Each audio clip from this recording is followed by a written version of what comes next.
নমস্কার বন্ধুরা, আজ আমি মাছের তেল দিয়ে কুমড়োর অসাধারণ স্বাদের একটি রেসিপি নিয়ে হাজির হয়েছি, যেটা কিন্তু গরম গরম ভাতের সাথে খেতে দারুণ লাগে। আর এটা থাকলে কিন্তু আর অন্য কোনো কিছুই লাগবে না।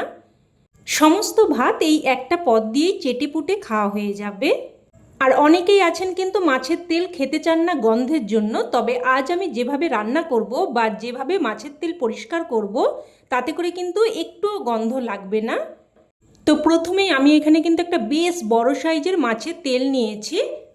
তো প্রথমেই কিন্তু মাছের তেলের মধ্যে যে পিত্তথলিটা থাকে সবুজ রঙের, ওটা কিন্তু ফেলে দিতে হবে। তবে এটা কিন্তু আমার মাছের তেলটা বাজার থেকে কিনে আনা হয়েছে, তো পিত্তথলিটা আগেই ফেলে দেওয়া হয়েছে। তবে মানে মাছ কাটার সময় ওরাই হয়তো ফেলে দিয়েছে, তবে আমার মনে হয় পিত্তথলিটা এখানে একটু গলে গিয়েছিল। দেখুন এই যে সবুজ মতো দেখা যাচ্ছে, তাই এখানটা আমি খুব ভালোভাবে ধুয়ে নেব।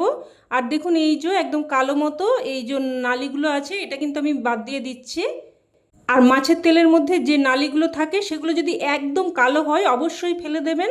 তবে দেখুন এইরকম যদি পরিষ্কার হয় সেগুলো কিন্তু ফেলে দেওয়ার প্রয়োজন নেই। দেখুন এইভাবে কিন্তু টান দিতে হবে। দেখুন মাছের তেলের এই চর্বিগুলো একদিকে হয়ে গেল, আর মাছের নালির মধ্যে যে নোংরা অংশটা ওটা কিন্তু খুব সুন্দরভাবে বেরিয়ে যাচ্ছে। দেখুন আমি আপনাদের আবারও দেখিয়ে দিচ্ছি। এইভাবে দেখুন টান দেবেন আর নালিগুলো খুব সহজেই বেরিয়ে আসবে।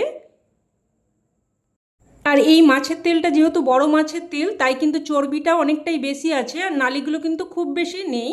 তো দেখুন নালিগুলো যেটুকু আছে আমি নিয়ে নেব, আর একদম কিন্তু পরিষ্কার নালিগুলো। তবুও দেখুন এইভাবে কিন্তু ভেতরের অংশটা বের করে নিতে হয়। দেখুন এইভাবে আস্তে আস্তে টান দেবেন আর দেখুন ভেতরের সমস্ত নোংরা বেরিয়ে আসবে।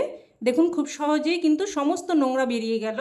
আর এইভাবে কিন্তু পরিষ্কার যেগুলো সাদা দেখতে নালিগুলো এইভাবে ভালোভাবে পরিষ্কার করে নেবেন। সব নালি কিন্তু ফেলতে যাবেন না। আর এমনিতেও এই নালিগুলো কিন্তু খেতে ভীষণই টেস্টি হয়। তবে নালি যদি কালো হয় তাহলে কিন্তু অবশ্যই ফেলে দেবেন। আর এই সময় আপনারা চাইলে একটা ঝুড়ি নিয়ে নিতে পারেন, তাতে করে মাছের তেলটা ধুতে সুবিধা হবে। তো আমি এমনিই ধুয়ে নিলাম। তো দেখুন খুব ভালোভাবে ধুয়ে নিয়েছি। আর খুব ভালোভাবে কিন্তু ধুয়ে নিতে হবে, তাতে করে কিন্তু স্বাদটা বেশি ভালো হবে। মাছের তেলটা ধুয়ে আমি 5 মিনিট মতো রেখে দিয়েছিলাম, আর দেখুন মাছের তেল থেকে অনেকটাই কিন্তু জল বেরিয়েছে। তো এই জলটা কিন্তু আমি খুব ভালোভাবে চেপে ফেলে দিচ্ছি। এবার এই মাছের তেলের মধ্যে দিয়ে দিচ্ছি স্বাদ অনুযায়ী লবণ আর অল্প একটু হলুদ গুঁড়ো। লবণ আর হলুদ গুঁড়োটা দিয়ে ভালোভাবে মেখে নেব।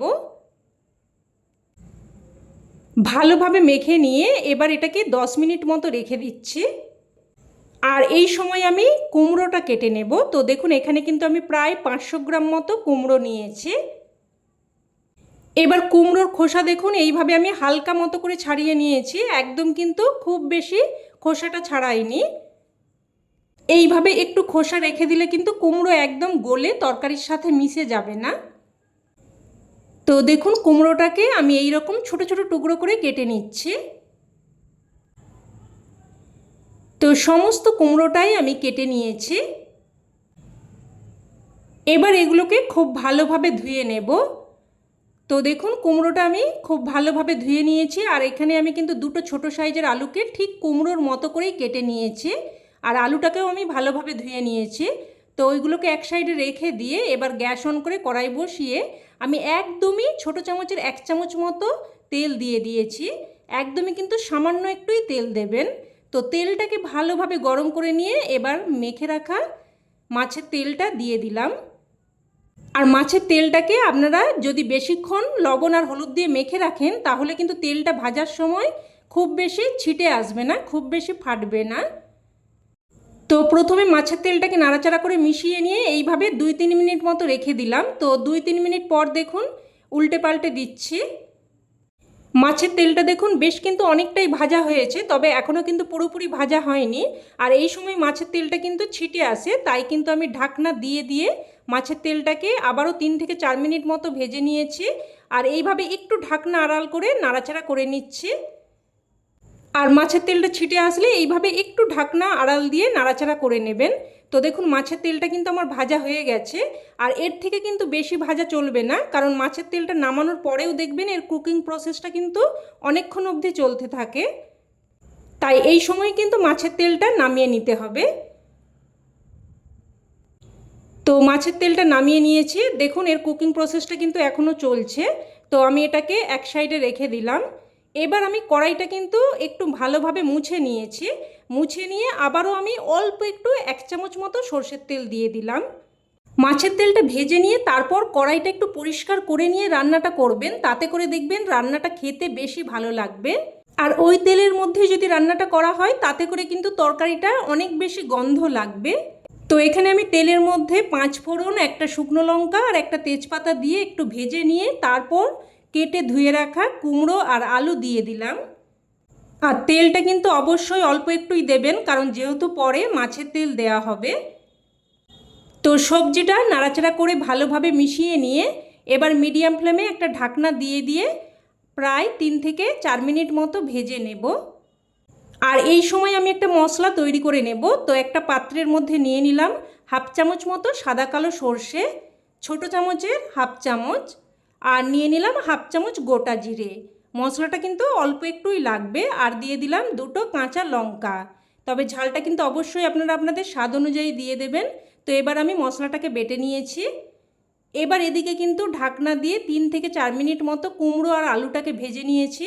দেখুন কুমড়ো আর আলু কিন্তু হালকা ভাজা মতো হয়েছে। আর মাঝে কিন্তু 2-1 বার আমি ঢাকনা তুলে নাড়াচাড়া করে দিয়েছিলাম। যেহেতু একদমই অল্প তেল দেওয়া হয়েছে তাই কিন্তু মাঝে মধ্যে একটু নাড়াচাড়া করে দিতে হবে। তো এবার আমি এখানে বেটে রাখা মশলাটা দিয়ে দিলাম। মশলার বাটি ধুয়ে অল্প একটু জলও দিয়ে দিলাম। এবার দিয়ে দেব স্বাদ অনুযায়ী লবণ, পরিমাণ মতো হলুদ গুঁড়ো আর অল্প একটু আমি লঙ্কার গুঁড়োও দিয়ে দেব। আর এই রান্নাতে কিন্তু পেঁয়াজ রসুন পড়বে না।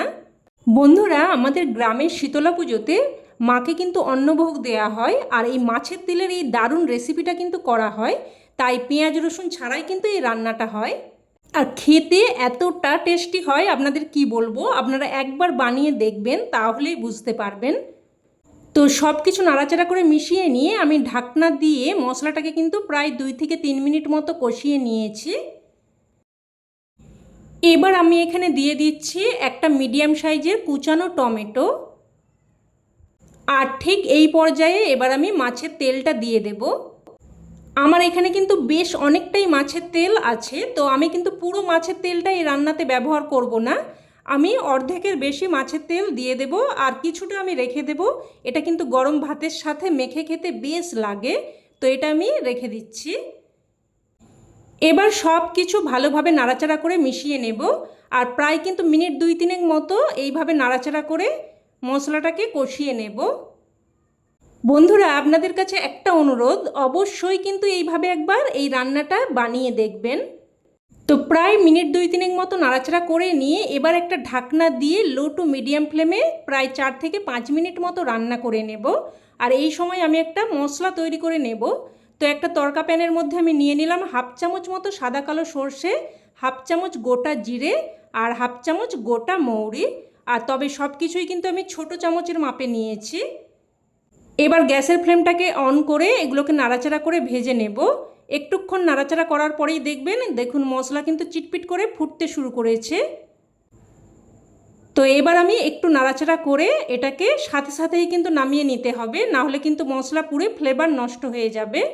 তো দেখুন সাথে সাথেই নামিয়ে নিয়েছি। এবার এটাকে দেখুন আমি গুঁড়ো করে নিয়েছি। এইরকম একটু দানা মতো রেখে গুঁড়োটা করে নিয়েছি। খুব বেশি মিহি করে গুঁড়োটা করার প্রয়োজন নেই।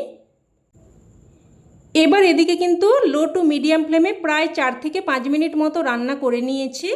আর দেখে নেব কুমড়ো আর আলু ভালোভাবে সেদ্ধ হয়েছে কিনা। তো দেখুন দেখিয়ে দিচ্ছি, আলু কিন্তু একদম সুন্দরভাবে সেদ্ধ হয়ে গেছে। আর কুমড়ো সেদ্ধ হতে তো একদমই কম সময় লাগে। এবার এখানে দিয়ে দেব কিছু কুচানো কাঁচা লঙ্কা আর গুঁড়ো করে রাখা ভাজা মশলা। এবার এগুলোকে নাড়াচাড়া করে ভালোভাবে মিশিয়ে নেব। ভালোভাবে মিশিয়ে নিয়ে এবার একটা ঢাকনা দিয়ে জাস্ট 2 মিনিট মতো রান্না করে নেব। তো ঢাকনা দিয়ে জাস্ট 2 মিনিট মতো রান্না করে নিয়েছি।